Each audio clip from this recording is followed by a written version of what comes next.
안녕하세요. 성경 전체 맥집기 두 번째 시간 가져보도록 하겠습니다.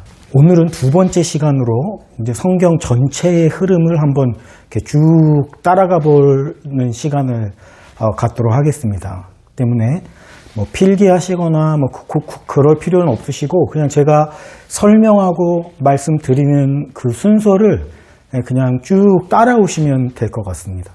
우선 전체 흐름을 들어가기 이전에 이 전체 흐름인 맥을 잡는 것이 왜 중요한가 이거에 대해서 좀 살펴보고 넘어가는 시간이 필요할 것 같습니다.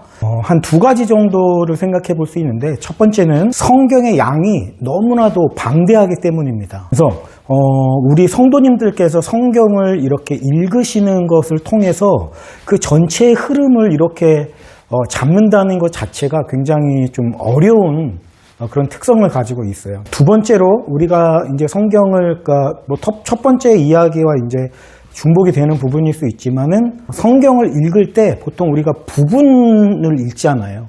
그 성경 66권 중에 어떤 한 권을 읽는다든지 물론 쭉 통독으로 이어져 갈 수도 있지만은 근데 우리가 부분적으로 성경을 읽고 또 묵상을 한다든지 아니면 어떤 성경의 한 본문을 잡고서 그것을 가지고 읽어가고 있다든지 뭐 예를 들어서 이런 식으로 성경을 보고 있다고 한다면 거기서 우리에게 주시는 어떤 하나님의 말씀을 우리가 성령님의 감동을 받는다든지 아니면 깨달아진 바를 가지고 우리가 삶으로 적용을 하든지 이런 식으로 진행이 되는데 물론 이런 방식이 잘못됐다거나 옳지 않다는 방식이라는 것이 아니라 우리가 이런 성경 전체의 흐름을 파악한 상태에서 그것이 그렇게 되어야만 위험 요소가 제거될 수가 있다. 그리고 훨씬 더 유익하다. 이런 이유를 말씀할 수가 있겠습니다.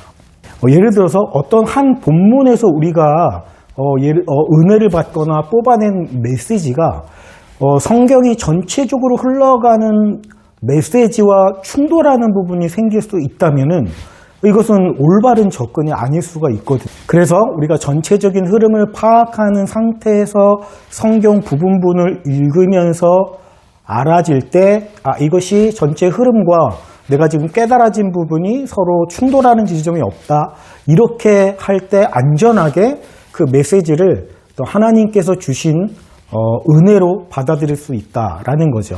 자, 이것이 잘 안 되는 경우에 또 베드로 사도가 경고를 했었던 것처럼 성경을 사사로이 풀어낸다라는 잘못된 적용이 생길 수 있기 때문에 성경 전체의 맥을 잡아야만 우리가 이런 잘못된 적용의 오류 또 성경을 사사로이 풀어간다는 오류로부터 우리 자신을 지킬 수 있기 때문에 우리가 맥을 잡아야 된다고 할 수가 있겠습니다. 자, 이제 본격적으로 성경 전체 또 맥을 일단은 잡고 제가 설명을 드리고 전체적인 흐름을 살펴볼 텐데요.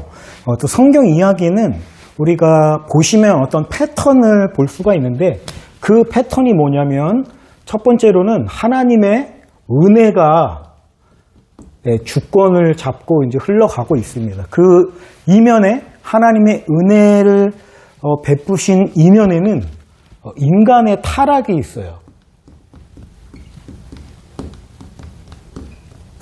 그래서 이렇게 큰 줄기를 가지고 이야기가 흘러가게 됩니다.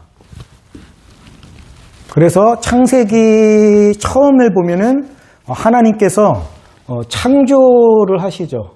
이건 하나님의 은혜의 표현입니다. 창조를 하시는데 하나님이 그런 은혜로서 창조를 하신 거에 대한 인간의 반응은 타락이었죠. 하와와 아담이 하나님이 금하신 것을 따먹음으로 선악과를 먹음으로써 이렇게 타락을 하게 된 것이죠. 그럼에도 불구하고 하나님은 그 은혜를 저버리지 않으시고 가죽옷을 지어서 입히십니다. 이 은혜죠. 그 은혜 속에서 그런데 여기에서도 인간의 반응은 결국에는 가인의 살인이라는 타락의 모습으로 반응을 하게 되고요.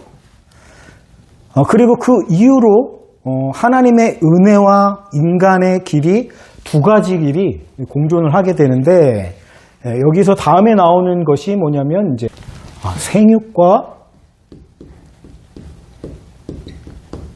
번성의 은혜를 주십니다. 네. 그런데 여기에서 대비되는 개념으로 인간들은 죄악에 관영해짐으로써, 관영이란 뜻은 광연이 아니라 관영이죠, 관영. 네. 이게 점점 더 양이 많아지고 또 그 어떤 타락의 현상이 점점 심화된다라는 뜻을 가지고 있는 것이 관영입니다. 그래서 하나님이 주신 은혜에 대비해서 타락의 모습을 보이고 있고, 그 결과적으로 홍수 심판이 있게 되죠.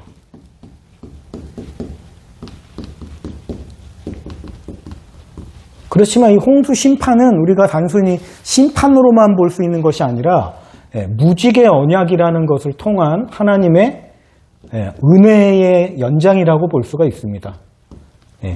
그리고 이 모습에 대한 인간의 또 반응은 결국엔 또 바벨탑이라는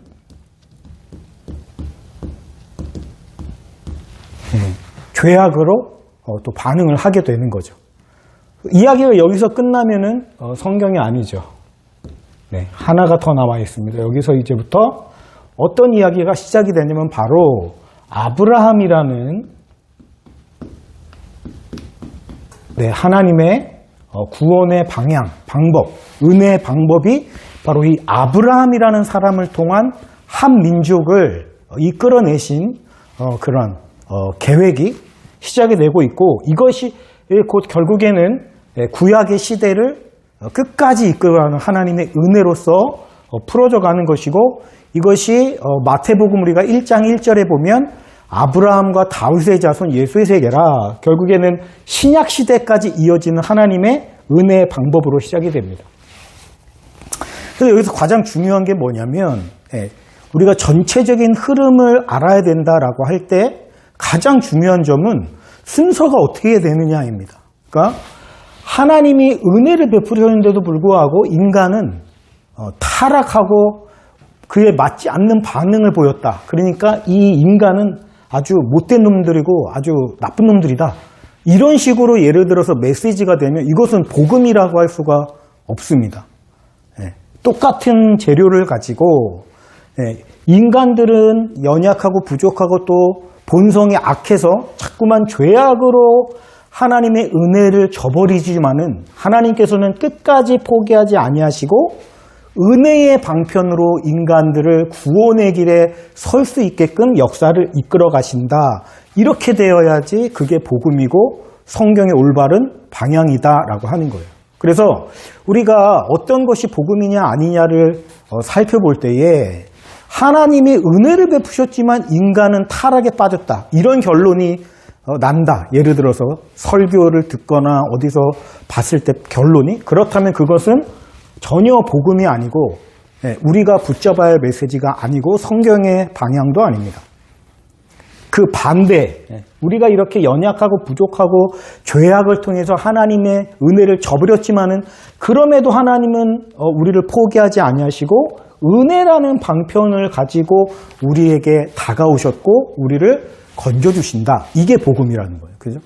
똑같은 두 개의 재료를 가지고 어떤 게 앞에 나오고 어떤 게 뒤에 나오느냐에 따라서 복음이 될 수 있고 복음이 아닌 것이 될 수 있다라고 하는 것입니다. 전자는 우리가 율법이라고 할 수 있는 것이고, 복음은 복음이고, 예를 들어서 은혜를 베푸셨는데 이 모양 이 꼴이야. 이거는 율법이 되는 겁니다. 그래서 우리가 이거를 분별할 수 있어야 돼요. 어떤 목사님들이 강단에서 설교를 하는데 메시지를 가만히 들어보니까 결론이 니네들이 나쁜 놈이야, 못된 놈이야, 너희는 죄인이야. 여기서 끝난다. 이거는 복음적인 설교라고 할 수가 없어요. 그런 이야기는 우리가 교회 안에서 또는 성경 안에서 그렇게 바라볼 수 없다라고 하는 것입니다. 그래서 여기도 보십시오. 은혜의 이야기가 계속해서 지금까지도 예수 그리스도를 통해서 완성하고 또 승천하시고 또 재림하시지만은 결국에 그 은혜의 이야기로 마지막이 마무리가 되는 것이 성경의 흐름이다. 그래서 죄를 지어서 망했다. 여기서 끝나면 그것이 복음일 수가 없다라는 거예요. 그래서 우리가 성경을 읽을 때 특히나 우리가 일반 성도님들이 어려워하는 부분이 이제 선지서 부분이거든요. 그 선지자들이 어떤 이스라엘의 죄악들을 적나라하게 지적을 하고 그거에 대해서 심판의 메시지를 선포하고 이런 식으로 진행이 되는데 많은 분들이 그래서 그 부분을 읽으면서 두려워합니다. 무서워하고. 아, 이거 내 안에도 이런 모습이 있으면 하나님이 저렇게 심판을 선언하시고 나를 두들겨 패시는 거 아니야? 이런 두려움에 빠질 수가 있는데 전체 이야기의 흐름을 알아야 되는 이유가 그거예요. 선지서도 이 강의를 보시면 네, 첫 번째 심판의 메시지가 전해집니다. 죄악을 막 폭로하는 거예요. 네, 그래서 죄를 지적해주고 폭로합니다.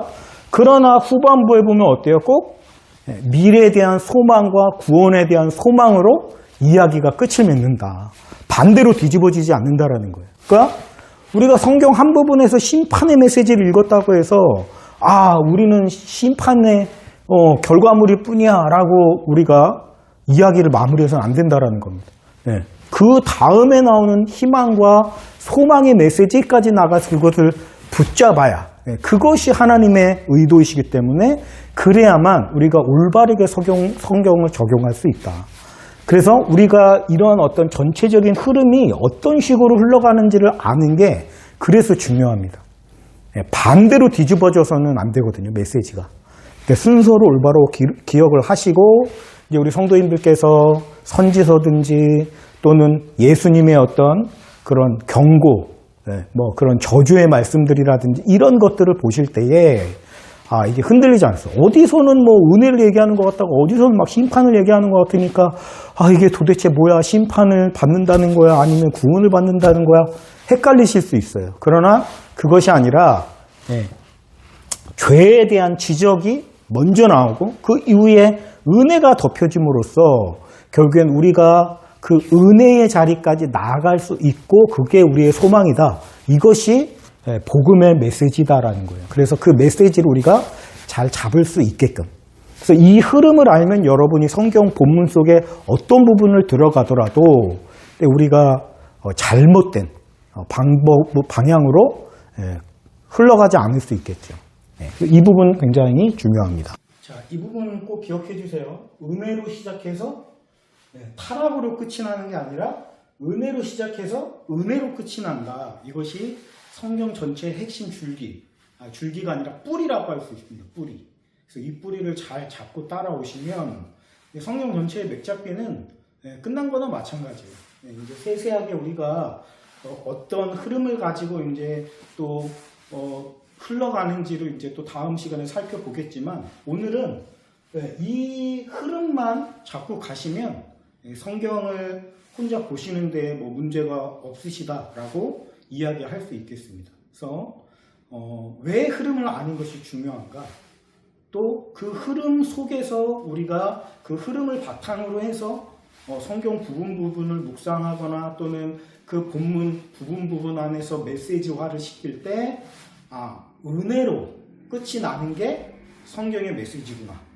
그게 복음이구나. 이 사실을 꼭 붙잡으시면 길을 잃을 위험이 없어요. 그래서 이 흐름만 기억을 하시면 오늘 강의는 목적을 달성한 것이 된다고 할 수 있습니다. 그래서 두 번째 시간은 이것으로 마치겠고 이제 다음 시간에는 이제 구체적으로 성경의 흐름이 뭐 쭉 어떻게 흘러가는지 뭐 주요한 사건들을 위주로 해서 좀 한번 쭉 신약까지 훑어보고 그 이후에 이제 부분 안에서 핵심적인 어떤 메시지들을 또 살펴보는 그런 식으로 강의가 쭉 진행이 될 거예요. 그래서 이 강의를 들으시면 단순히 성경 전체적인 어떤 맥을 잡는 것에서 끝나는 것뿐만이 아니라 또 제가 이세훈 목사라는 사람이 어떤 식으로 성경을 어떤 눈으로 바라보고 있는지 그리고 어떤 목회자가 가지고 있는 어떤 그런 노하우들을 습득함으로써 좀 더 주체적으로 또 성경을 읽으실 수 있고 더 나아가서는 좀 수월하게 성경을 쭉쭉 읽어나갈 수 있는 그런 힘을 얻을 수 있으리라고 생각을 합니다.